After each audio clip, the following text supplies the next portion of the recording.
Walk out tayo ngayon sa Sabana guys. Nakita ko lang si Manong na naglalaro ng eroplano niya. Daanan muna natin ito. It flies good also. Oh. Ito na naman si Manong guys. Inaayos niya yung mga laruan niya ng mga styrofoam na eroplano. Remote control ito.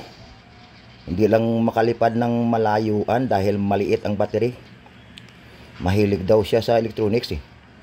Kaya sinunod niya sa YouTube at saka gumawa siya ng mga laruan niya na ito made up of styrofoam. Palagi siya dito sa Sabana mga twice a week. I-practice niya naman daw yung isa na ginawa niya na maliit. Galing ni Manong eh. Marunong siya talaga gumawa ng idea kung paano paliparin yung mga laruan niya ng mga eroplano. Si Manong maaga pa mag-practice ng mga laruan niya dito ng mga remote control na styrofoam na eroplano. Ayan siya oh.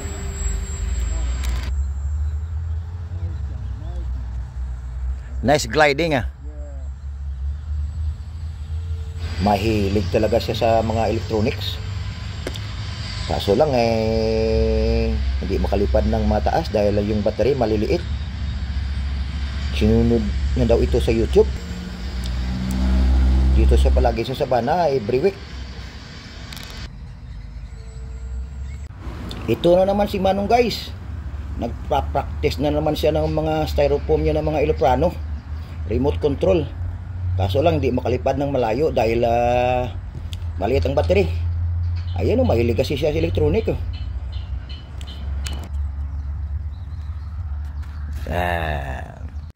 Okay guys, nanonood tayo ngayon sa mga laruan ni Manong na mga eroplano. Gawa ito sa styrofoam at remote control. Sinunod niya lang ito sa YouTube. Dito sa Sabana siya ngayon naglalaro. Kaya ayan oh. Kaso lang di makalipad ng malayo dahil maliit lang naman yung battery niya. Mahilig kasi siya sa electronics eh. Dito siya palagi every week. Pinapractice yung mga laruan niya na mga eroplano. Ito guys si Luno na 88 years old guys oh. Ayun oh. Talagang masikasig mag-workout. Naman dalawang mga lulo. Nagsama-sama naman kanya. Pinina si Lulo lang dyan na 88 years old. Ngayon sumama na yung isa. Dalawa na sila dyan.